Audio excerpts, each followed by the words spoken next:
சக்தி கால் செய்து விஷயத்தை சொன்னதும் அடுத்த அரை மணி நேரத்தில் வீட்டுக்கு வந்த நமி, வள்ளி, புவி, கண்ணன் நால்வரும் தீக்ஷி என சந்தோஷமாக அழைத்து கொண்டே உள்ளே வந்தார் நமி.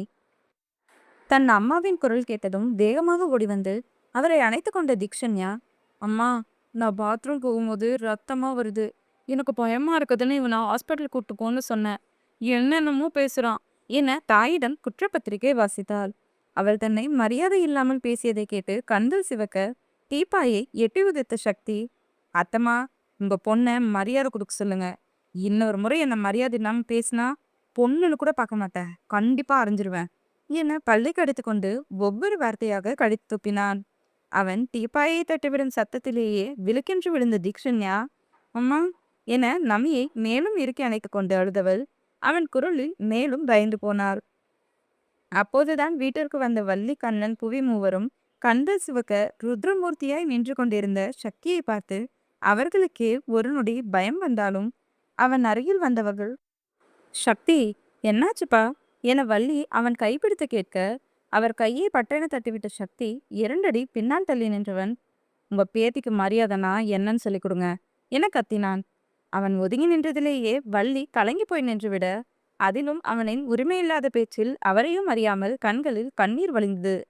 அதை பார்த்த கண்ணன், புவி இருவரும் அவரை சமாதானம் செய்தாலும் அவர்களுக்கும் சக்தியின் நடவடிக்கை வருத்தத்தை தான் கொடுத்தது. சக்தி, பாட்டி இப்படி பேசக்கூடாதுன்னு நான் எத்தனை முறை சொல்லியிருக்கேன் என நம்மி அதட்ட, அத்தம்மா, முதல்ல அவளுக்கு யார்கிட்ட எப்படி பேசணும்னு பேசக்கூடாதுன்னு சொல்லி கொடுங்க, டிஸ்கஸ்டிங். சரி சக்தி, எதுக்கு இவ்வளோ கோவப்படுற, இனிமே அப்படி கூப்பிட வேணான்னு சொல்லிட்டா கூப்பிட மாட்டா, அதுக்கு ஏன் இப்படி கத்துற என பொறுமையாக கேட்டார் நம்மி. நான் எத்தனை முறை அத்தம்மா சொல்றது, தீக்ஷி, உனக்கு தான் அவனை பத்தி தெரியும்ல, அப்படி இருந்தும் அவன்கிட்ட வேணுனே வம்பு பண்ணியிருக்க, இனிமேல் இப்படி பண்ணாத என்றவர் சக்தியிடம், சரி அதை விடு, நீ நாளைக்கு தானே வருவேன்னு சொன்ன, என்ன திடீர்னு வந்திருக்க, ஆஃபீஸில் ஏதாவது பிரச்சனையா? இல்லத்தம்மா, என்னன்னு தெரில, உங்களை பார்க்கணும் போல இருந்துச்சு, அதான் வந்தேன் என தீக்ஷனாவை பார்த்து கொண்டே கூறினான். சரி, நீ போய் ஃப்ரெஷ் ஆயிட்டு வா, உன்னோட ட்ரெஸ் எல்லாம் ரத்த கரையா இருக்கு என அவனை அனுப்பி வைத்தவர் புவியிடம், புவி, நான் பார்க்கக்கூடாது, நீ தீக்ஷியை கூட்டிட்டு போய் பார்த்துட்டு வா என அவருடன் தீக்ஷியை அனுப்பி வைத்தார். பின் கண்ணன், வள்ளி இருவரும் கலங்கி இருப்பதை பார்த்து அவர்கள் அருகில் வந்து வள்ளியின் கையை எடுத்து தன் கைக்குள் வைத்து கொண்டவர், அத்தை, சக்தி பத்தி தான் உங்களுக்கு தெரியும்ல, அவன் என்கிட்ட முகத்தை கொடுத்து பேச மாட்டான்னு தெரியும் நம்ம, ஆனா மூஞ்சில அடிச்ச மாதிரி நடந்துக்கிறான், என்னை பாட்டுன்னு ஒரு வார்த்தை கூப்பிடல, ஆசையா கையை பிடிச்சா தட்டி விடுறான் என கவலையாக கூறினார் வள்ளி. நீங்க அவன் கையை பிடிக்க வேண்டிய வயசுல பிடிக்கலையா அத்தை, அதனால தானே அவன் இப்போ இப்படி இருக்கான் என மனதில் நினைத்து கொண்ட நம்மை, அத்தை ஃபீல் பண்ணாதீங்க, எல்லாம் மாறும், நம்ம சக்தி பழைய மாதிரி சகஜமா பேசுவான் என்றார். 6 வருஷமா இதையே தான் நம்ம சொல்லிட்டு இருக்க, ஆனா அவனோட முகம் அப்ப இருந்ததை விட இப்ப இன்னும் தான் இறுகி போயிருக்குதே தவிர அவன்கிட்ட எந்த ஒரு மாற்றமும் கிடையாது என்றார் கண்ணன். மாமா என்ன நமி ஏதோ சொல்ல வரும் முன்னே தீக்ஷியுடன் வந்த குவி, அக்கா, பெரிய மனுஷி ஆகிட்டா என்றார். அதை கேட்டு புன்னகைத்த நமி வள்ளியிடம், அத்தை, அடுத்து என்ன பண்ணணும் என கேட்க தன் கவலையெல்லாம் மறந்து கொண்ட வள்ளி, குவி, நீ போய் தீக்ஷிய அவளோட ரூம்ல ஒரு ஓரமா உட்கார வச்சு அவ கூடவே இருந்து பார்த்துக்கோ என இருவரையும் அனுப்பி வைத்தவர் நம்மிடம், கீதா, மோகனா 2 பேருக்கும் முதல்ல கால் பண்ணி விஷயத்த சொல்லி உடனே வர சொல்லு, முக்கியமா சாகியும் கூட்டிட்டு வர சொல்லு, ஏன்னா அவன் தானே தீக்ஷன்யாவை கட்டிக்கு போறான், அவனே எல்லா முறையும் முன்ன நின்று செய்யட்டும், நானும் உங்க மாமாவும் தீக்ஷி ஜாதகத்தை எடுத்துட்டு போய் தண்ணி ஊத்த நல்ல நேரம் குடிச்சிட்டு வந்துடுறோம் என தீக்ஷன்யா ஜாதகத்தை எடுத்தபடி கட்டளை இட்டு விட்டு கண்ணனை அழைத்து கொண்டு அங்கிருந்து சென்றார். அதை கேட்ட நமிக்கு சாகத்தியா வந்து அனைத்தும் முன்னின்று செய்வது பிடிக்கவில்லை. இருந்தாலும் தன் கணவனை மீறி எதுவும் செய்ய முடியாததால் உடனே தினேஷ், ஹரிஷ் இருவருக்கும் தகவல் கொடுத்துவிட்டு தீக்ஷி அறைக்கு வந்தவர் அவள் புவியிடம் கேள்வி கேட்டு கொன்று இருப்பதை பார்த்து சத்தமாக சிரித்தார். அக்கா, உங்களுக்கு சிரிப்பா இருக்கா என கடுப்பாக கேட்டார் புவி. அவ கேட்குற கேள்வி எனக்கு சிரிப்பா தான் இருக்கு புவி என்றார் நமி. இவளை எந்த நேரத்துல அக்கா பெத்தீங்க, கேள்வி கேட்டே உயிரை வாங்குறா, ஒரு கேள்விக்கு பதில் சொன்னா அதுல இருந்து இன்னொரு கேள்வி கேட்குறா, அதை கூட விடுங்க, அக்கா நீ பெரிய மனுஷி ஆகிட்டேன்னு சொல்றேன், இத சக்தி கிட்ட சொல்லிட்டேன், அப்பயே அவன் எனக்கு ரத்தம் வருதுன்னு கேட்டு டார்ச்சர் பண்றா, பாவம், சக்தி கிட்ட என்ன நான் கேட்டு வச்சாலும் தெரியல என தீக்ஷண்யாவை முறைத்து கொண்டே கூறினார் புவி. நான் அவங்கிட்டயும் இதே கேள்வியை தான் கேட்டேன். அந்த சனியும் ஒழுங்காவே பதில் சொல்லல என சொல்லிய மறுநொடி அவள் வாயிலேயே அடி போட்டேன் நாமே. என்னடி அவனை சனியான்லாம் சொல்ற? ஒழுங்கா மாமான்னு கூப்பிடு, இல்ல பல்லு தட்டிடுவேன் என மிரட்டினார். அம்மா, அவனெல்லாம் மாமான்ல கூப்பிட முடியாது என எரிச்சலாக கூறினார் தீக்ஷண்யா. தீக்ஷி, அவனுக்காக நீ மரியாதை கொடுக்க வேணாம். உன்னோட தினேஷ் மாமா மோகனாத்துக்காக மரியாதையா நடந்துக்கோ அவன்கிட்ட. கீழே சக்தி சொன்னதை மறந்துட்டியா? நீ மரியாதை இல்லாம கூப்பிட்டா அடுத்த முறை யார் இருக்காங்க இல்லைன்னு கூட பார்க்காம அரைஞ்சிருவான் என்றார் நமி. அதை கேட்டு எச்சில் விழுங்கிய தீக்ஷண்யா, சரிம்மா, நான் இனிமேல் மரியாதை பேசுறேன். ஆனா மாமான்லாம் கூப்பிட மாட்டேன் என்றாள். அதை கேட்டு நமி அவளை முறைக்க, விடுங்கக்கா, அவ இவ்வளவு தூரம் இறங்கி வந்ததே பெருசு என்றார் புவி. சரி சரி, முதல்ல ஏன் ரத்தம் வருதுன்னு சொல்லுங்க என ஆரம்பித்த இடத்திலேயே வந்து நின்றாள் தீக்ஷண்யா. அக்கா, என்னால முடியல, நீங்களே இவ்வளவு சமாளிங்க, என்ன விட்டுடுங்க என புவி அங்கிருந்து நகர பார்க்க, புவி, சக்திக்கு காஃபி போட்டு கொடு, நான் இவளை பாத்துக்கிறேன் என்றார் நமி.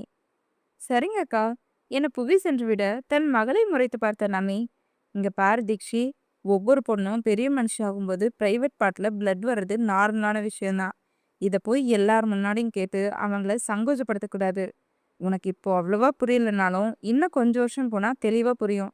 அப்போ நீயே உன்னை திட்டிப்ப, இதையா போய் சக்தி கிட்ட கேட்டோன்னு. மா, அவனை பத்தி என்கிட்ட பேசாத.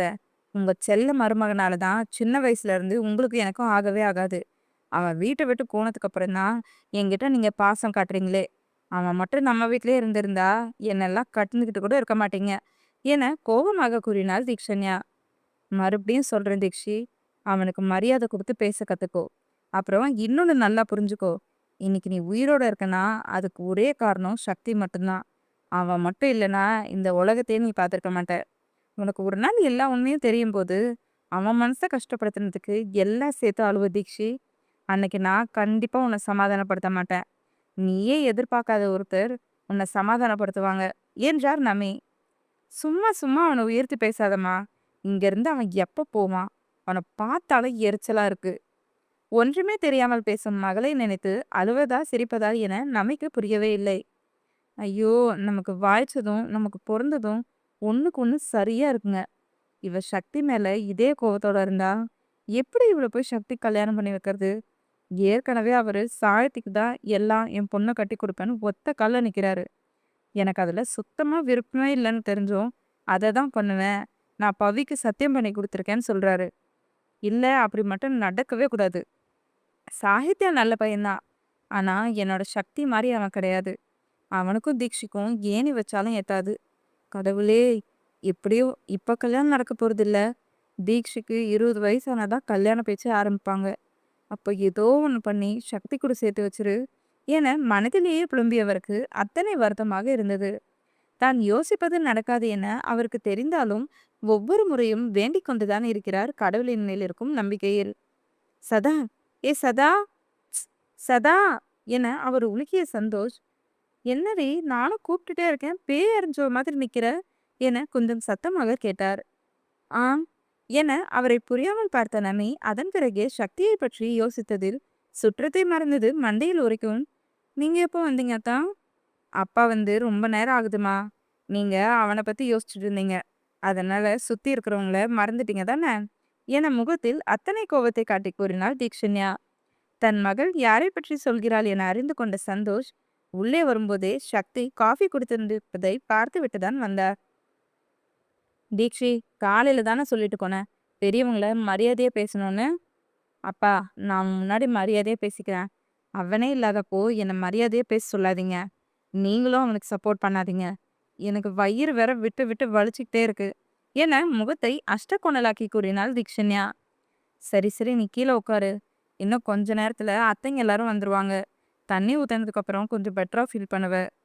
அப்ப நான் காலையில தானே குளிச்சேன். அத்தா, இவகிட்டயா போய் சொன்னீங்க? இதுல இருந்து ஒரு கேள்வி கேட்பா. நீங்க அத்தைக்கு கால் பண்ணி ஏதாவது பொருள் வாங்கிட்டு வருமான்னு கேட்டு வாங்கிட்டு வாங்க என்றார் நமி. நான் எந்த கேள்வியும் கேட்கல. ஆனா சிபிஓ மட்டும் சீக்கிரம் வர சொல்லுங்க. அவன் இல்லாம எனக்கு போர் அடிக்குது என கவலையாக கூறினாள் தீக்ஷண்யா. அவன் இன்னும் கொஞ்ச நேரத்துல வந்துருவான். நீ அங்கேயும் இங்கேயும் போகாம ஒரே இடத்துல உட்காருடி என தன் மகளை அதட்டிய நமி தன் கணவரை இங்கிருந்து செல்லும்படி கூறினார். அண்ணா, நீ எப்போ இந்தியா டீமுக்காக விளையாடுவ என ஷன்வி கேட்க, இவன் இந்தியாவுக்காக விளையாடினா கண்டிப்பா இந்தியா தோத்துரும் என மித்ரயாழினி கிண்டலாக கூறினாள். அதை கேட்டு வியானின் முகம் மாறியது. அவள் கிண்டலாக கூறினாலும் அதை அவனால் நினைத்து கூட பார்க்கவே முடியவில்லை. அவனுடைய கெரியரை கிரிக்கெட் என்று வரும்போது தன்னால் இந்தியாவுக்கு தோல்வி அடைந்து விட்டால் அது ஒரு பெரிய பிளாக் மார்க் என நினைத்தவன் எதுவும் பேசாமல் அங்கிருந்து சென்று விட்டான். அவனின் முகமாறுதலை பார்த்தே அதை கணித்த ஷன்மி மித்ரயாழினிடம், அக்கா, நீங்க விளையாட்டுக்கு பேசிட்டு இருக்கிறத மற்றவங்களும் விளையாட்டுக்காவே எடுத்துப்பாங்கன்னு நினைக்காதீங்க. அப்பாவை நான் குத்தி காமிச்சு பேசினேன்னு எவ்வளோ கோவமா பேசுனீங்க. இப்ப அண்ணனை எதுக்கு கிண்டல் பண்றீங்க? அவன் கூட இருக்க நாம தான் நீ நல்லா பண்ணுவேன்னு பூஸ்டப் பண்ணணும். ஆனா நீங்களே கிண்டல் பண்ணி மத்தொன்றீங்க. நமக்கு அப்பா, அம்மா, சித்தி, சித்தப்பா, பெரியப்பா, பெரியம்மா, பாட்டி யாரும் இந்த மாதிரி நடந்துக்க சொல்லி கத்துக் கொடுக்கல என கோவமாக கத்திவிட்டு வியானை தேடி சென்று விட்டாள். அம்மா, நான் சும்மா கிண்டலுக்கு தானே சொன்னேன். அதுக்கே அவ இப்படி சொல்லிட்டு போறா? நான் சொன்னது தப்பா என கவலையாக கேட்டாள் யாழி.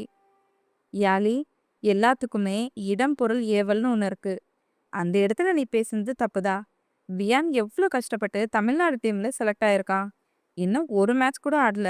அப்படி இருக்கப்போ டிமோட்டிவேட்டா பேசுனது அவனை கஷ்டப்படுத்தி இருக்கும் தானே என்றார் தினேஷ்.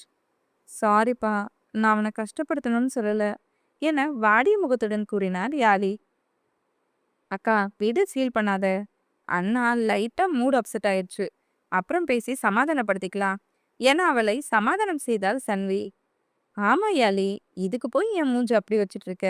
நீ சிரிச்சாதான் அழகு என அவளை கொஞ்சினார் மாயவன். அதை பார்த்து அனைவரும் புன்னகைக்க அப்போது தினேஷின் போன் ரிங் ஆனது. நம்மிதான் கால் செய்திருந்தார். பாப்பா, நம்மி கால் பண்றா என சொல்லியபடியே காலை அட்டன் செய்தவர், சொல்லு நம்மி என்றார்.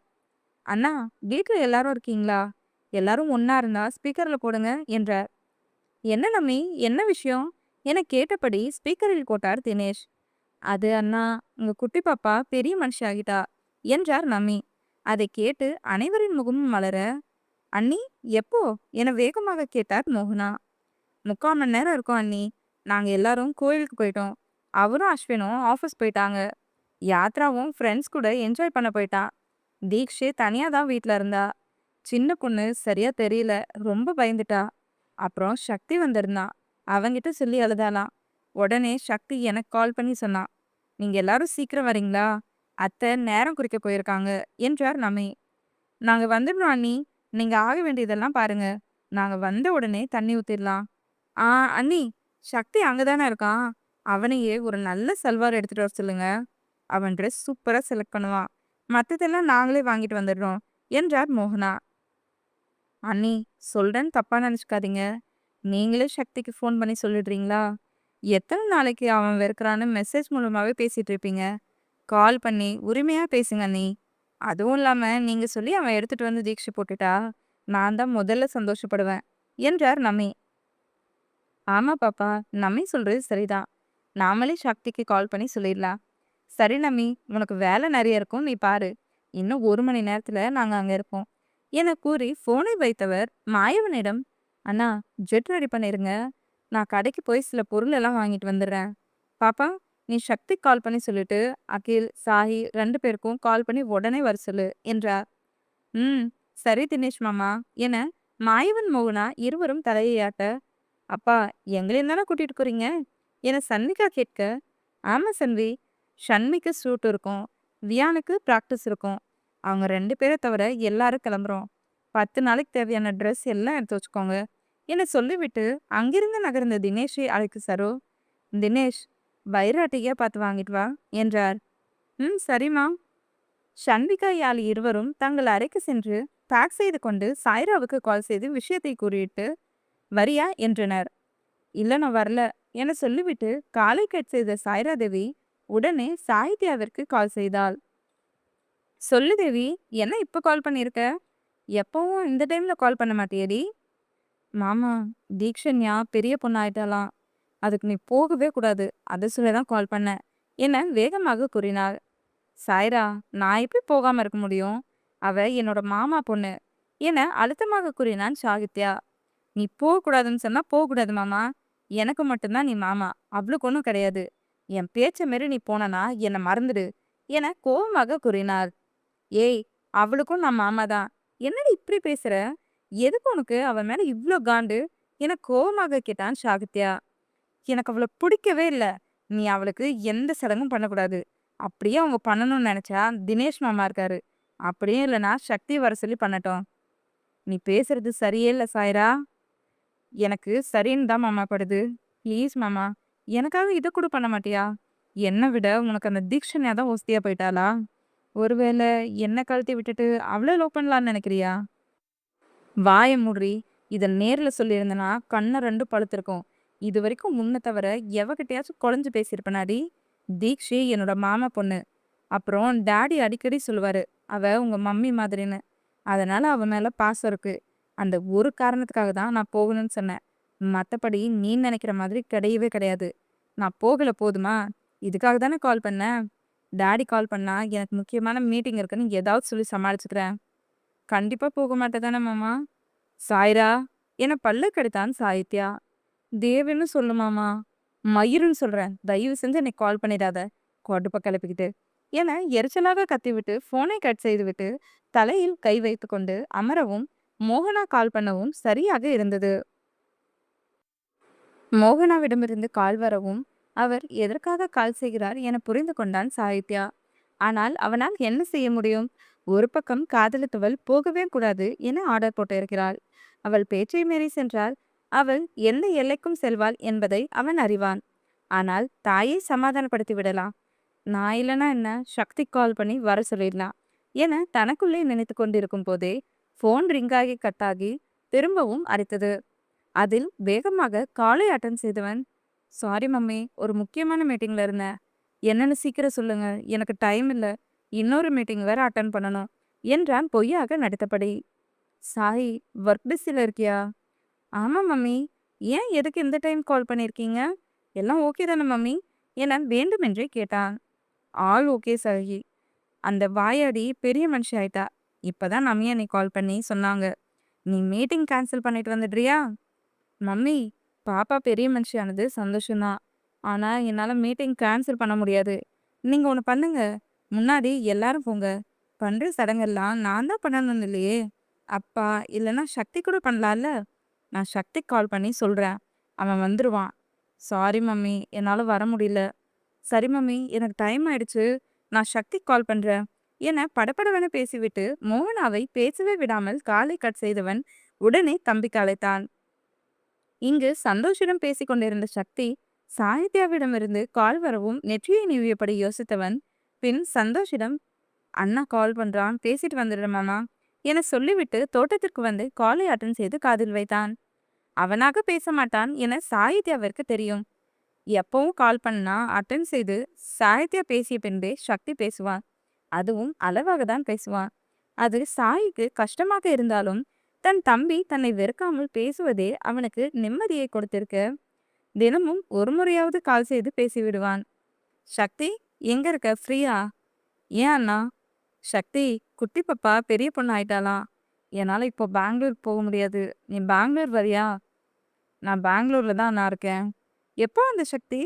காலையில தான் நான் வந்தேன். அப்போ உனக்கு குட்டி பாப்பா பெரிய மனுஷியான விஷயம் தெரியும் தானே? ம். அப்ப நீயே அவளுக்கு முன்ன நின்னு எல்லா சடங்கும் செஞ்சிரு சக்தி. ப்ளீஸ்டா. முடியாதுன்னு மட்டும் சொல்லிடாத. நான் இப்போ தர்ம சங்கடமான நிலைமையில இருக்கேன். சக்தி எதுவுமே பேசவில்லை. அவனின் அமைதியே அவனை ஒத்துக்கொண்டான் என்பதை புரிந்து கொண்ட சாகித்யா, நான் மம்மி கிட்ட சொல்லிட்டேன் சக்தி. வீட்டில் இருக்க எல்லாரும் இன்னும் கொஞ்ச நேரத்துல வந்துடுவாங்கன்னு நினைக்கிறேன். தயவு செஞ்சு யார்கிட்டயும் பேசாம ஒதுங்கி இருக்காத. நீ எதுக்கு எங்களெல்லாம் ஒதுங்கி இருக்கன்னு தெரியாது. ஆனா எங்களை ஒதுக்கிடாதடா. அண்ணா, வேற ஏதாவது சொல்லணுமா? என்னைக்குமே நான் சொல்ல வரத முழுசா கேட்கவே மாட்டியா சக்தி? மம்மி பாவண்டா என சொல்லும்போதே காலை கட் செய்து விட்டான். அதை உணர்ந்து சாகித்யா ஒரு பெருமூச்சு விட்டான். அவனுக்கு புரிந்தது சக்தியை மம்மி டாடி ஏதோ ஒரு இடத்தில் காயப்படுத்தி இருக்கிறார்கள் என. ஆனால் என்ன விஷயம் என்பதை இன்னமும் அவனால் கண்டுபிடிக்க முடியவில்லை. உதயதேவன், நமி, ரணதீபன் மூவரிடமும் கேட்டும் விட்டான். அவர்களுக்குமே ஏன் பேசாமல் ஒதுங்கி இருக்கிறான் என முழுதாக தெரியவில்லை. சாகித்யாவிடம் பேசி முடித்த மோகனா சரோ அறைக்கு வந்து, அத்த, சாய்க்கு வேலை இருக்குன்னு சொல்றான். அவனால வர முடியாதான். சக்திய வச்சே எல்லா சடங்கும் பண்ணிடலாமா என கேட்டார். லாக்கரில் இருந்து எதையோ எடுத்து கொண்டிருந்த சரோ, ஒன்றும் பிரச்சனை இல்லை மோகனா.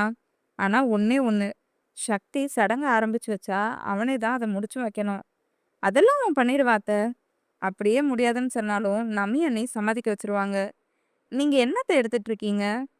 உங்க மாமா ஒரு முறை ஆந்திரா போயிட்டு வரும்போது டாலர் வச்ச முத்து மாலை ஒன்று வாங்கிட்டு வந்தாரு. நான் கூட உனக்கு தான் வாங்கிட்டு வந்திருக்காருன்னு நினச்சிட்டு இருந்தேன்.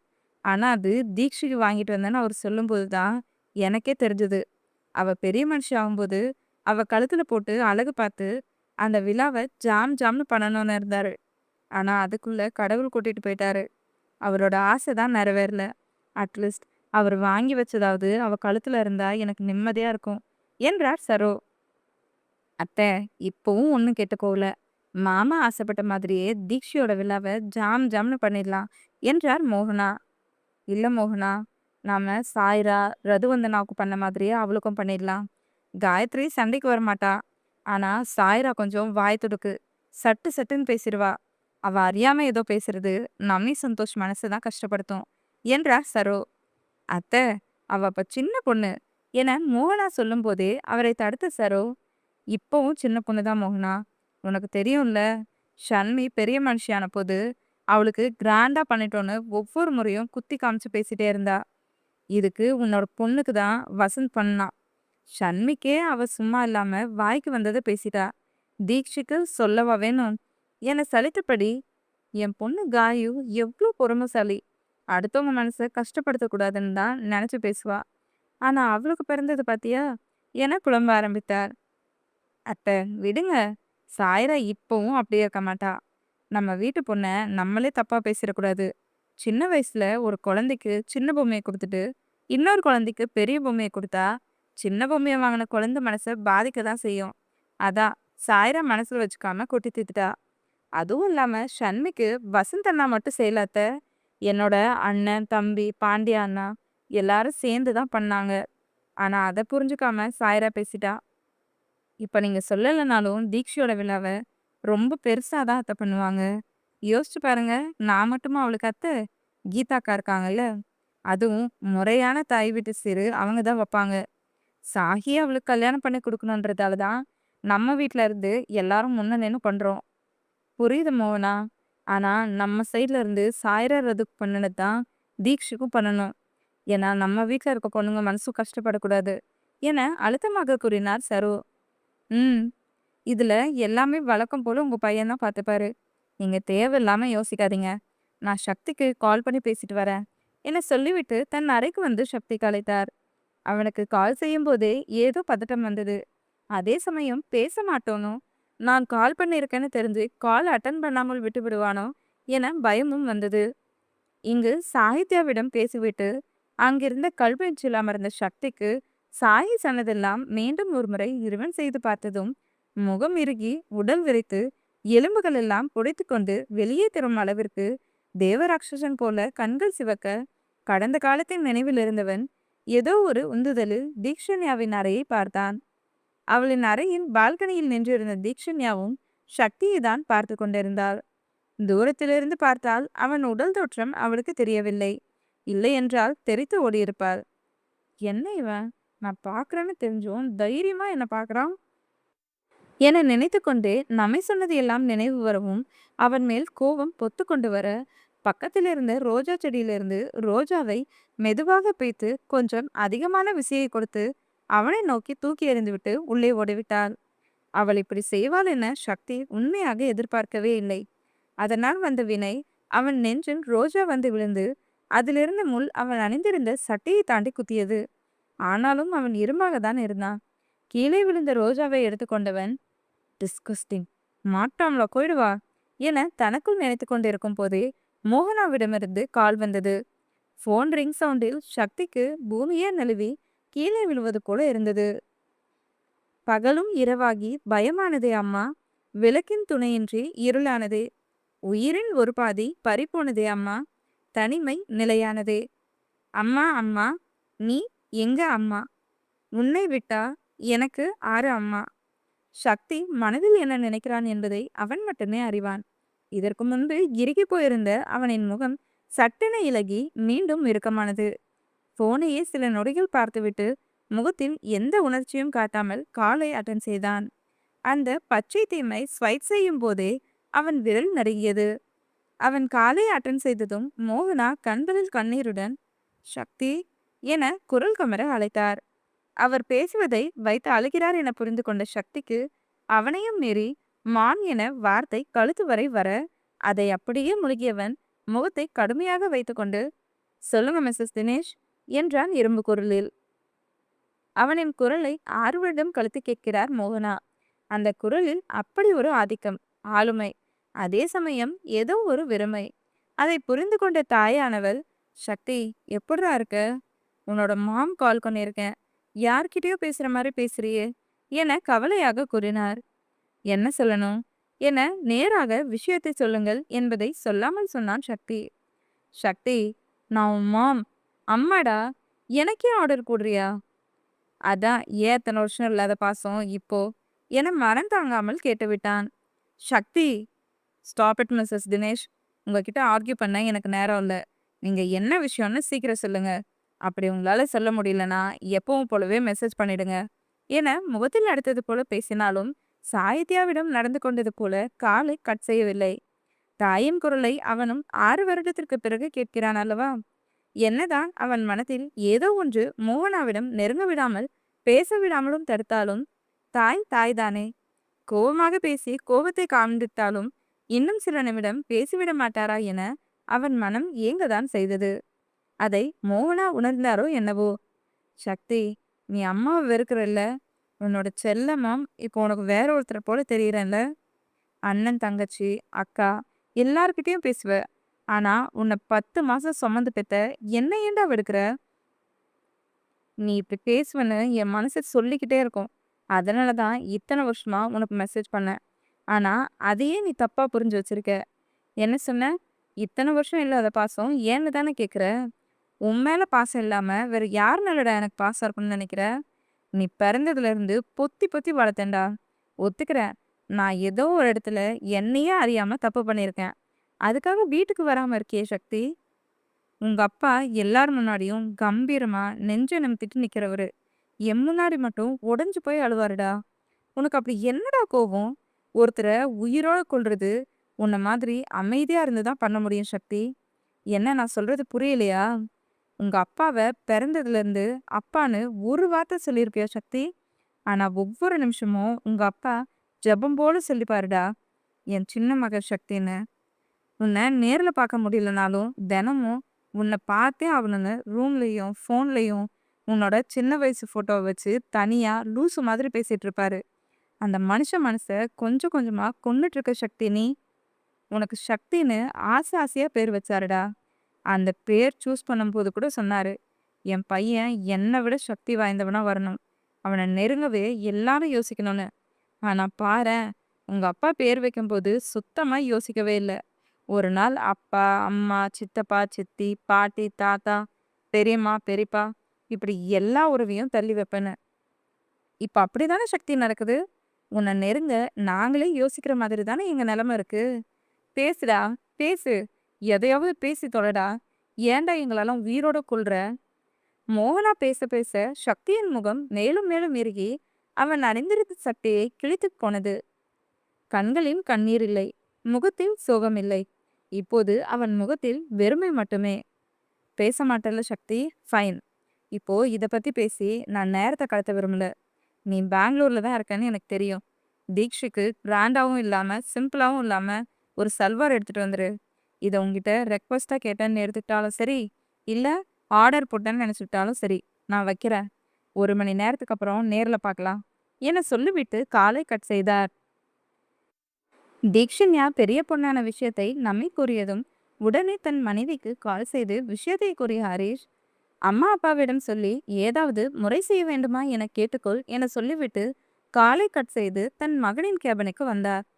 பேஷண்ட் ஒருவரின் கேஸ் ஃபைலை பார்த்து கொண்டிருந்த சரவணன் தன் அப்பா வருவதை பார்த்து புன்னகைத்து, என்னப்பா, இப்பதான் நியூஸ் வந்துச்சா? என கிண்டலாக கேட்டான். டேய், அப்போ உனக்கு முன்னாடியே விஷயம் தெரியுமா? எப்படி? என அதிர்ச்சியாக கேட்டார் ஹரிஷ். யாத்ரா சொன்னான். ஓ! அவன் சொன்ன உடனே வந்து சொல்ல மாட்டியா சரவணா? என தன் மகனை முறைத்துக் கொண்டே கேட்டார் ஹரிஷ். அது எப்படிப்பா? நான் சொன்னா நல்லா இருக்குமா? அத்தையே கால் பண்ணி முறையா சொல்றது தான் சரின்னு தோணுச்சு. அதான் சொல்லல. அப்படியே சொன்னாலும் நம்ம முன்ன நின்னு எதையும் பண்ண முடியாதுல்லப்பா? என கவலையாக கூறினான். அதைக் கேட்டு ஹரிஷுக்கும் கவலைதான். இருந்தாலும் வேறு யாரோ ஒருவர் முன்னுரிமை கொண்டாடப் போவதில்லை. தன் நண்பனின் மகன், அதுவும் தன் மனைவியின் தங்கை மகன்கள் இருவருமே தனக்கும் மகன்கள் தானே என தனக்குத்தானே சொல்லிக் கொண்டவர். சரவணா, இதுல ஃபீல் பண்ண ஒண்ணுமே இல்ல. நம்ம பண்ணலனாலும் உன்னோட அண்ணன், அதாவது சித்தப்பா குடும்பம் பண்ணதுன்னு நினைச்சு சந்தோஷப்படுறா என்றார். ம். அத நினைக்கும்போது கொஞ்சம் மனசு ஆறுதலா தான் இருக்கு. அம்மாக்கு கால் பண்ணி சொல்லிட்டீங்களா? ம். சொல்லிட்டேன். நம்மளும் கிளம்பலாம். இப்ப போனா தான் குளிச்சுட்டு ரெடியாகி கிளம்ப சரியா இருக்கும். அண்ணா வருவானாப்பா? கண்டிப்பா வருவான்டா. சீக்கிரம் வா. நான் உனக்கு கால் பண்ணி சொல்லிட்டு பார்க்கிங்ல வெயிட் பண்ணிட்டு இருக்கேன். என ஹரிஷ் அங்கிருந்து நகரவும், சரி என்று சரவணன் பார்த்து கொண்டிருந்த கேஸ் ஃபைலை மற்றொரு முறை பார்த்துவிட்டு நண்பருக்கு கால் செய்து பேஷண்டின் நிலைமையை பற்றி விளக்கி, இரவு ஆபரேஷன் செய்ய வேண்டும். அவர்கள் ஃபேமிலியிடம் இன்ஃபார்ம் செய்துவிடு என்று ஆர்டர் போட்டுவிட்டு வேகமாக பார்க்கிங் வந்து காரில் அமர்ந்தவன், அப்பா, அண்ணங்கிட்ட சொல்லிட்டீங்களா? என்ன சொன்னாரு? ஈவினிங் வரேன்னு சொன்னான். முக்கியமான ப்ராஜெக்ட் போயிட்டு இருக்கிறதால டக்குன்னு வர முடியாது. நிஷாவை கூட்டிட்டு போங்க, ஈவினிங் வந்துடுறேன்ட்டு அவசர அவசரமா பேசினா என்றார் ஹரிஷ் கார் ஓட்டியபடியே. அண்ணன் வருகிறான் என்று சொன்னதே எனக்கு சந்தோஷம்தான் என்றான் அவன். முன்னெல்லாம் எந்த ஒரு விஷயத்துலயும் கலந்துக்க மாட்டான். இப்போ நிஷா குட்டிக்காக சின்ன சின்ன விஷயத்தையும் மாத்திக்கிட்டான். கூடிய சீக்கிரம் அண்ணனுக்கு ஒரு நல்ல வாழ்க்கையை அமைச்சு கொடுக்கணும் என்றார் மனதார. நானும் அதை தான் சரவணா தினமும் யோசிச்சுட்டு இருக்கேன். பார்க்கலாம். அவங்கிட்ட கொஞ்சம் கொஞ்சமா பேசி சமாதானம் பண்ணி ஒரு நல்ல பொண்ணா பார்த்து சட்டுன்னு கல்யாணத்தை முடிச்சிடணும். அப்புறம்தான் உனக்கும் ஐஸ்வர்யாவுக்கெல்லாம் கல்யாணம் பண்ணணும். நான் சாதிக்க வேண்டியது இன்னும் நிறைய இருக்குப்பா. அதுவும் இல்லாம நான் இன்னும் 10 வருஷத்துக்கு சிங்கிளாவே இருக்கணும்னு நினைக்கிறேன் என்றான் சாதாரணமாக. உனக்கு இப்பவே 25 வயசாகுது சரவணா. அதனால என்னப்பா? கல்யாணம் ஃபோர்ஸ் பண்ணி பண்ணக்கூடாது. அண்ணனும் நானும் ஒண்ணு கிடையாது. அவரு வாழ்க்கையே வேற மாரி போயிடுச்சு. அதனால அவர ஃபோர்ஸ் பண்றோம். ஆனா நான் அப்படி இல்லையே! என் மனசுக்கு பிடிச்ச மாதிரியும், நம்ம குடும்பத்துக்கு ஏத்த மாதிரியும் எப்போ ஒரு பொண்ண பார்க்குறேனோ, அப்ப கண்டிப்பா நான் கல்யாணம் பண்ணிக்குவேன். அதுவும் அம்மாவுக்கு பொண்ணா பிடிச்சிருந்தா மட்டும் தான். என தீர்க்கமாக கூறினான் சரவணன். அதைக் கேட்டு புன்னகைத்த ஹரிஷ், உன்னை வீட்ல இருக்க எல்லாரும் லூசு, டம்மி பீஸ்ன்னு நினைச்சிட்டு இருக்காங்க சரவணா. ஆனா எனக்கு தான் தெரியும் நீ எப்படிப்பட்டவன்னு என்றார் போர்டிகோவில் காலை நிறுத்திக் கொண்டு. ஹரிஷ், சரவணன் இருவரும் வீட்டிற்குள் நுழைய, தாதா என குட்டி பிரின்சஸ் போல் அழகாக ஓடி வந்து ஹரிஷின் காலை பிடித்துக் கொண்டாள் நிஷா. அவள் பின்னாலேயே ஓடி வந்த ஐஸ்வர்யா அவளை தூக்கிக் கொண்டு, அப்பா, நீங்க போய் ஃப்ரெஷ் ஆயிட்டு வாங்க என்றாள். தாதா என நிஷா அவரிடம் தாவ முயற்சி செய்ய, அதை பார்த்த ஹரிஷ், நிஷா குட்டி, தாத்தா ஹாஸ்பிட்டல்ல இருந்து வந்திருக்கேன்ல, குளிச்சுட்டு வந்து உனக்கு கொஞ்சுறேன் என்றார். அதை கேட்டு அவளுக்கு என்ன புரிந்ததோ, சரி தாதா என தலையை ஆட்டினாள். கியூட் பேபி, ரொம்ப அழகா இருக்க. இப்பவே உன்னை தூக்கி கொஞ்சணும் போல இருக்கு. நானும் ஃப்ரெஷ் ஆயிட்டு வந்துடுறேன் என்று சரவணன், ஏ காட்டேரி, அவளை பத்திரமா பார்த்துக்கோ என சொல்லிவிட்டு அவள் முறைப்பதை கண்டு கொள்ளாமல் அங்கிருந்து நகர்ந்தான். அப்பா, இவனை பாருங்க என ஹரிஷிடம் குற்றப்பத்திரிகை வாசித்தாள் ஐஸ்வர்யா. அவன் எப்பவும் அப்படிதான் தெரியும்ல, விடு ஐஸ்வர்யா. ஆமா, அம்மா பாட்டி தாத்தாலாம் எங்க போயிட்டாங்க? ரூம்ல தான்ப்பா இருக்காங்க. நீங்க போய் சீக்கிரம் ரெடி ஆயி வாங்க. அந்த வாயாடி அடங்கவே மாட்டேங்கிறாளாம். அவகிட்ட மாட்டிட்டு அத்தை முழிக்கிறாங்க போல. புவியத்த கால் பண்ணி சொன்னாங்க என சொல்லி சிரித்தாள் ஐஸ்வர்யா. சக்தி அங்கதானே இருக்கான். அவன் இருக்கும்போது இவ்வளோ ஆட்டம் ஆடுறாளா? தெரியலப்பா. அவ தான் எல்லாருக்கும் ஈஸியா டிமிக்கி குடுத்துருவாளே. அதுவும் சரிதான். நீ நிஷாவுக்கு ஏதாவது சாப்பிட கொடு ஐஸ்வர்யா என சொல்லிவிட்டு அங்கிருந்து நகர்ந்தார் ஹரிஷ். தீ தீ தாத போய் என ஹரிஷ் போன இடத்தை கை காட்டி குட்டி கண்ணை விரித்து கூறினாள் நிஷா. அவள் சொல்வதை புரிந்து கொண்ட ஐஸ்வர்யா, தாத்தா ஃப்ரெஷ்ஷாக போயிருக்காரு. அவர் வர்றதுக்குள்ள நிஷா தங்கம் சாப்பிட்டு முடிச்சிடுவாளா என கொஞ்சியபடி கிச்சனுக்கு வந்து ரசம் சாதம் பிசைந்து ஊட்டிவிட நிஷாவும் சமத்தாக வாங்கி கொண்டாள். அதன் பின் சில நிமிடங்களில் அனைவரும் ஹாலில் கூட அம்மா எல்லாம் எடுத்துட்டீங்க தானே கிளம்பலாமா என ஹரிஷ் கேட்க, கிளம்பலாம் ஹரிஷ் என்று மேகலை பணியாள் ஒருவரை அழைத்து மேலே உள்ள 3 அறைகளையும் சுத்தம் செய்து வைக்குமாறு சொல்லிவிட்டு அனைவரும் நம்மி வீட்டை நோக்கி புறப்பட்டனர்.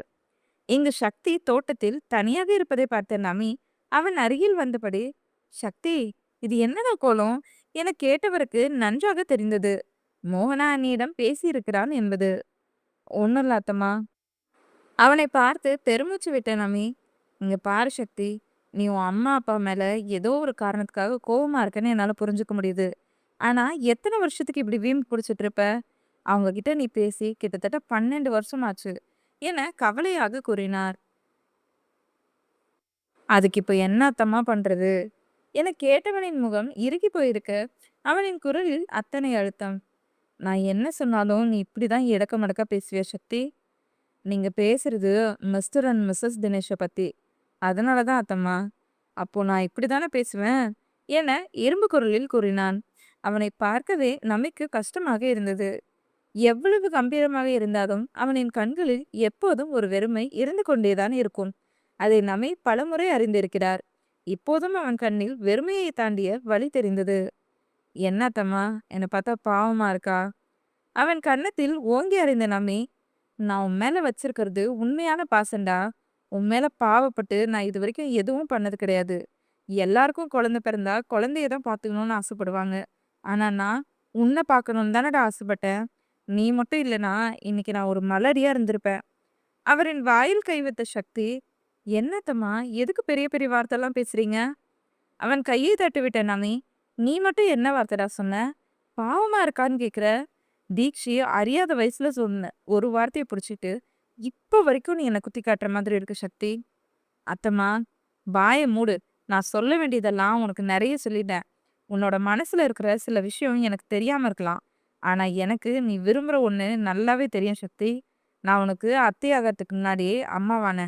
நீ மறைக்கணும்னு நினைச்சாலும் நீ பார்க்குற பார்வையும் தாண்டி என அவன் சட்டை பட்டனை கழட்டி பனியனை தூக்கியவர், இதோ இத நீ சாகுற வரைக்கும் மறைக்க முடியாது என்றார். அத்தம்மா என வாழ்க்கையில் முதன்முறையாக திரும்பினான் சக்தி. இத எனக்கு உதயதேவன் சொன்னான். உன்னோட ஆசையை நிறைவேற்ற நீ போராடுறியோ இல்லையோ, நான் போராடுவேன். என் உயிரே போனாலும் நீ ஆசைப்பட்டதை நிறைவேற்றி வைப்பேன். அதுக்கு முன்னாடி எல்லார்கிட்டயும் கொஞ்சம் சிரிச்சு பேசுடா. உன்னோட சிரிப்பை பார்க்கணும்னு எனக்கே ஆசையா இருக்கு என்றார். வேகமாக உடலை மறைத்து சட்டை பட்டனை போட்டுக்கொண்ட சக்தி, சிரிப்பா? அதெல்லாம் சேர்த்து ரொம்ப வருஷம் ஆச்சு அத்தை. ஆ, அப்புறம் நான் ஆசைப்பட்டது என்னைக்குமே நடந்தது இல்ல அத்தம்மா. நான் ஆசைப்படுற ஒண்ணு வேற ஒருத்தருக்கு சொந்தமானதா இருக்கிறப்போ அதுக்கு நான் சொந்தம் கொண்டாடுறது தப்பு என சொல்லியபடி பெருமூச்சு விட்டவன், இதை மறந்துடுங்க அத்தம்மா. இது வரைக்கும் நான் பாதுகாத்த ரகசியம் உங்களுக்கு தெரிஞ்சிருக்கு. இனிமேலும் அது ரகசியமாவே இருக்கணும். நீங்க யார்கிட்டயும் சொல்லக்கூடாது. சொல்ல மாட்டீங்கன்னு நம்புறேன். அதையும் மீறி நீங்க சொன்னா சம்பந்தப்பட்ட ஆளு உங்ககிட்ட தான் சண்டை போடுவாங்க என்றா. அப்போ உன்னோட ஆசை? நான் ஆசைப்பட்டது இது வரைக்கும் ஒண்ணு கூட நடந்தது இல்லையா அத்தம்மா? நாம ஆசைப்பட்டு ஒவ்வொன்றும் நடந்து அடுத்தது நடக்காம போனா கூட ஃபீல் பண்ணலாம். ஆனா எனக்கு அப்படி இல்லையே. எனக்கு பழக்கப்பட்ட ஒண்ணு தானே. என்னால அதுல இருந்து ஈஸியா வெளிய வந்துட முடியும் என்று அவனுக்கு நன்றாக தெரியும். அது அவ்வளவு சுலபமான விஷயம் இல்லை என்பது. அவனை இழுத்து தன் நெஞ்சில் சாய்த்து கொண்ட நமி அழுதே விட்டார். சக்தியும் அதை உணர்ந்தான். அவரிடமிருந்து பிரிந்தவன் அவர் கண்ணை துடைத்துவிட்டு, எனக்காக நிறைய பண்ணிட்டீங்க அத்தம்மா. உங்க கண்ணீருக்கு நிறைய வேல்யூ இருக்கு. அது வேஸ்ட் பண்ணாதீங்க என அவர் நெற்றியில் முத்தமிட்டவன், சாஹி அண்ணாவுக்கு வேலை இருக்கான். அதனால எல்லா சடங்கையும் என்னையே பண்ண சொல்லினாரு என்றான். அதை கேட்டு நமியின் முகம் மலர்ந்தது. சக்தி, நான் கூட நீதான் தீக்ஷிக்கு எல்லாமே பண்ணணும்னு ஆசைப்பட்டேன். அத்தம்மா, ஏதோ அண்ணனுக்கு வேலை இருந்ததால என்ன பண்ண சொல்லியிருக்காரு. இல்லைனா அண்ணன் தான் பண்ணணும். இது சும்மா சடங்கு. மெயின் சடங்குல அண்ணன் தான் பண்ணுவாரு என்றான் அழுத்தமாக. முதல்ல யார் சடங்கு தொடங்கி வைக்கிறாங்களோ அவங்க தான் சக்தி கடைசி வரைக்கும் அந்த சடங்கு பண்ணணும். சரி, அண்ணி கால் பண்ணி ட்ரெஸ் எடுத்துட்டு வர சொன்னாங்க தானே? ம், சரி அத்தை. மாமா வர்றதுக்குள்ள கடைக்கு போயிட்டு எடுத்துட்டு வந்துரு. நான் எல்லாருக்கும் ஊர்ல இருந்து வரும்போதே ட்ரெஸ் எடுத்துட்டு தான் அத்தை வந்தேன். ஸோ அந்த துணியும் உங்க பொண்ணுக்கும் போதும் என்றான் அழுத்தமாக. அவனை பொய்யாக முறைத்து பார்த்த நமி, எனக்காக கூட அவளுக்கு நல்லதா எடுத்து தர மாட்டியாடா என பாவமாக கேட்டார். அத்தம்மா, அந்த ட்ரெஸ் நல்லா தான் இருக்கும். அதை கடையிலலாம் வாங்கல, நானே தான் டிசைன் பண்ணேன். என் ரூம்ல 2 செட் ட்ரெஸ் இருக்கும். ஒண்ணு ஷண்மிக்கு டிசைன் பண்ணது. இன்னொன்னு அவளுக்கு டிசைன் பண்ணேன். ஆரஞ்சு கலர்ல இருக்கிறது தான் அவளுக்கு. ஆல்டர் பண்ண தேவையில்லன்னு நெனைக்கிறேன். எதுக்கும் ஒரு தடவ செக் பண்ணிக்கோங்க. நீயே வந்து எடுத்து குடு சக்தி. என்னால முடியாது அத்தம்மா. உன் கையால தான்டா குடுக்கணும். விதண்டாவாதம் பண்ணாம ஃப்ரெஷ் ஆயிட்டு துணிய கொண்டு வந்து குடு. என்றவருக்கு வள்ளி அழைக்கும் சத்தம் கேட்கவும், அத்தை வந்துட்டாங்க. இன்னும் கொஞ்ச நேரத்துல எல்லாரும் வந்துருவாங்க. போய் ஃப்ரெஷ் ஆகு என சொல்லிவிட்டு அங்கிருந்து நகர்ந்தார். அவரின் பின்னாலேயே உள்ள வந்த சக்தி யாரையும் கண்டுகொள்ளாமல் அவனின் அறைக்கு சென்று விட்டான். அத்தை என்ன சொன்னாங்க? நல்ல நேரத்துல தானே பெரிய மனுஷி ஆயிருக்கா என நம்மை கேட்க, ம் எல்லாம் நல்லதா தான் நம்மை சொன்னாங்க. 3 மணிக்கு நேரம் குறிச்சு கொடுத்துருக்காங்க. தினேஷ் கால் பண்ணா. இப்பதான் அவங்க கிளம்பியிருக்காங்களாம். இன்னும் 1 மணி நேரத்துல வந்துருவாங்க. ஹரிஷ் பக்கத்துல வந்துட்டு தான் சொன்னான். நீ போய் தீக்ஸ் ரூம்ல வடக்கு பக்கம் இருக்க மூலைய சுத்தம் பண்ணி வை என அவரை அனுப்பி வைத்து புவியிடம், புவி உலக்க, பாண்டிக்குழி, விளையாட்டு பொருள், ஜல்லடை எல்லாமே கழுவி சுத்தம் பண்ணி வை என அவரையும் அனுப்பி வைத்தார். அம்மா அவங்க 2 பேரையும் துரத்தி விட்டுட்டீங்க. எங்களுக்கு எந்த வேலையும் இல்லையா என கிண்டலாக கேட்டார் அஸ்வின். உங்களுக்கு இப்போதைக்கு வேலை இல்ல என்றார் கண்ணன்.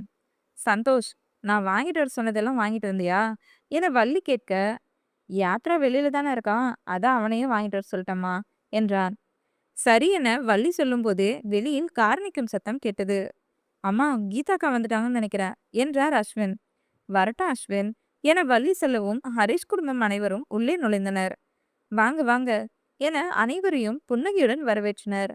அம்மா எங்க நம்மி என கீதா கேட்க, நம்மி புவி 2 பேரும் வேலையா இருக்காங்க. தீக்ஷி அவளோட ரூம்ல இருக்கா என்றார் வள்ளி. இன்னும் யாத்ரா வரலையா தாத்தா என சரவணன் கேட்க, உங்க மாமன் வேலை கொடுத்துருக்கான். ஸோ அவன் வர்றதுக்கு இன்னும் கொஞ்சம் நேரமாகும் என்றார் கண்ணன். பாட்டி என நிஷா வள்ளியை கை நீட்டி அழைத்து கழுக்கென்று சிரித்தாள்.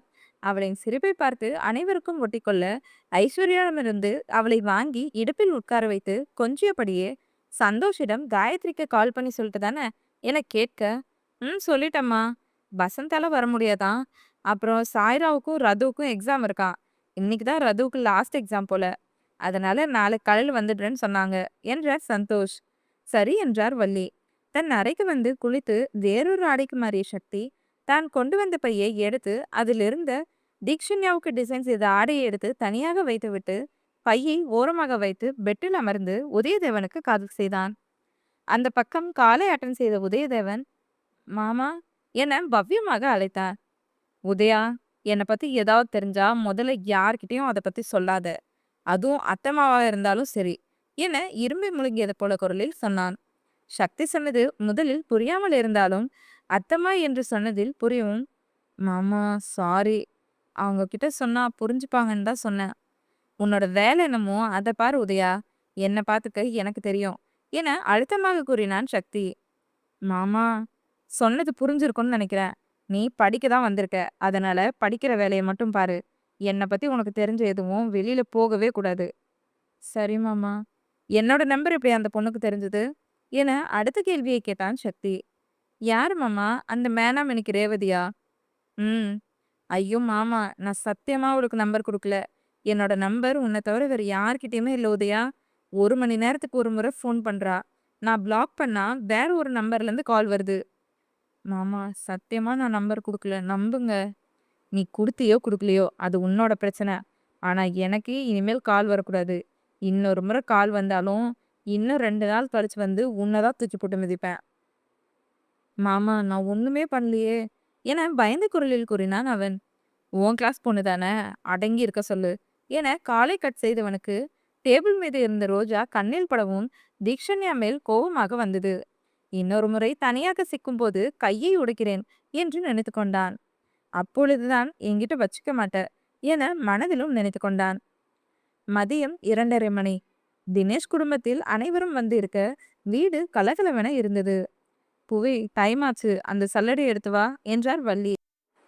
இதை எடுத்துட்டு வர அத்தை என புவி கிச்சனுக்கு செல்ல, தினேஷ் குடும்பத்தார் அனைவரின் கண்களும் காதுகளும் சுற்றி நடப்பதை பார்த்தாலும் கேட்டாலும் சக்தி எங்கே எனவும் அவனின் பேச்சு சத்தம் கேட்கிறதா எனவும் எதிர்பார்க்கிறது என்பதை புரிந்து கொண்ட நமே உடனே சக்திக்கு கால் செய்து தீக்ஷன்யாவுக்கு கொடுக்க வேண்டிய துணியை எடுத்து வர சொன்னார். இங்கு லேப்டாப்பை மூடி வைத்துவிட்டு ரணதீரனுக்கு கால் செய்து மறுபுறம் அட்டனானதும், ராணா, நான் உனக்கு ஒரு செயினோட டிசைன் அனுப்பியிருக்கேன் பாரு. அந்த டிசைன்ல எனக்கு ஒரு செயின் வேணும். அதுவும் 3 நாள்ல வேணும். என கட்டளையான குரலில் சொல்லிவிட்டு, அவனை பேசவே விடாமல் காலை கட் செய்தவன், தீக்ஷண்யாவிற்கு தர வேண்டிய ஆடையை எடுத்துக்கொண்டு அறையை சாத்திவிட்டு, மாடியிலிருந்து கீழே இறங்கி வந்தான். சக்தியை பார்த்து அனைவரும் எழுந்து நிற்க, கீதா, மோகனா, வர்ஷா, அகிலா கண்களிலிருந்து தாரை தாரையாக கண்ணீர் கொட்டியது.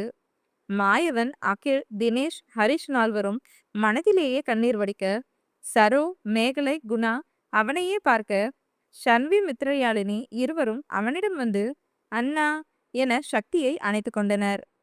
அவர்களின் தலையை கழித்துவிட்டு இருவரையும் தன்னிடமிருந்து பிரித்த சக்தி நமிகையில் ஆடையை கொடுத்துவிட்டு வேகமாக மாடியேறி அறைக்கு சென்று கதவை அடைத்து சாத்தினான்.